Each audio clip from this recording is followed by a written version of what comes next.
आपण इथे धोंडगे साहेबांच्या मळ्यात आलेलो आहेत आणि यांनी आपलं फिक्सॉल ग्रेप्स हे वापरलेले आहे। यांनी पहिल्यांदा आमचे जे एक्झिक्युटिव्ह विकास सिंग साहेब यांनी ज्यावेळेस त्यांना टमाट्यासाठी वापरायला सांगितलं, त्यांनी पहिल्यांदा टमाट्यासाठी वापरलं। त्याच्यानंतर टमाट्यानंतर त्यांनी हा जो आता तुम्हाला प्लॉट दिसतोय सुधाकरचा व्हरायटीचा, ही सगळ्यात क्रिटिकल व्हरायटी द्राक्षामध्ये, जी सगळ्यात कॉम्प्लिकेटेड आणि क्रिटिकल व्हरायटी आहे आणि खूप कमी शेतकरी करतात। आणि यांचा हा जो प्लॉट आहे हा टोटल एक्सपोर्ट करतात महिंद्रामध्ये, ते कॅनडाला जातो हा यांचा प्लॉट टोटल।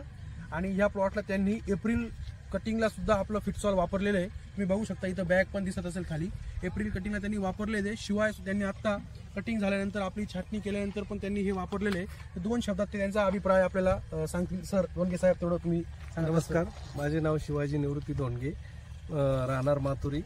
माझा हा सुधाकरचा 2 एकरचा प्लॉट आहे।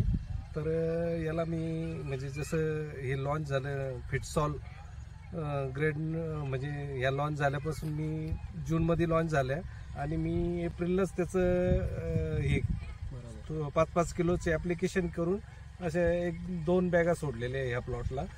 तर मला त्याचे रिझल्ट असे आले का खूप सारखी फुटवा निघाला आणि बंच पण बऱ्यापैकी चांगले निघाले, चांगला प्लॉट निघालाय। नाही तर सुधाकर ही व्हरायटी खूप क्रिटिकल आहे, तिला व्हेरिएशनचं प्रमाण भरपूर असतं, पण मग बऱ्यापैकी माल निघालाय। आणि मी ग्रेड नंबर 2 वापरली जून ते जुलै, ऑगस्ट, सप्टेंबर पर्यंत। आणि नंतर परत आता छाटल्यापासून 2 ॲप्लिकेशन ग्रेड नंबर 2चे केले, जेणेकरून बंचला थोडंसं हे मिळावं म्हणून, स्ट्रॉंगनेसपणा यावा म्हणून मी ग्रेड नंबर 2 दिली ह्या ब्रेड स्टेजला, का बंच साईज बरोबर स्ट्रॉंगनेस पण फॉस्फरस लेवल वाढेल त्याच्या दृष्टीने घेतलं होतं। मग ते 2 ॲप्लिकेशन केल्यामुळं मला बंच जिरायचे प्रमाण सुद्धा कमी झालं आणि चांगल्या प्रकारची ग्रोथ मिळून आली त्याला।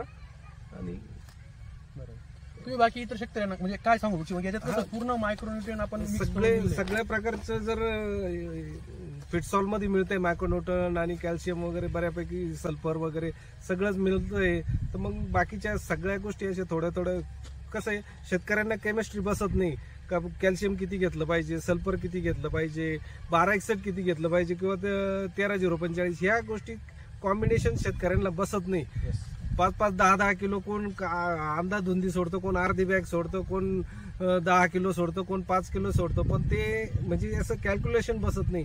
तसं याचं जर पर डे 1 किलोचा हिशोब धरून जर 5व्या दिवशी 6व्या दिवशी असे 5-5, 10-10, 6-6 किलो सोडलं तर बाकीचं काही द्यायची गरज नाही। म्हणजे बाकीची केमिस्ट्री कोणाला नाही जमली तरी एक चांगल्या प्रकारचे एक्सपोर्टिंगच्या लेवलचे द्राक्ष तयार करू शकतात। ओके, धन्यवाद साहेब, तुम्ही असं वापरत राहा आणि असं आमची इच्छा आहे तुम्ही अजून काही आपला वापरणार।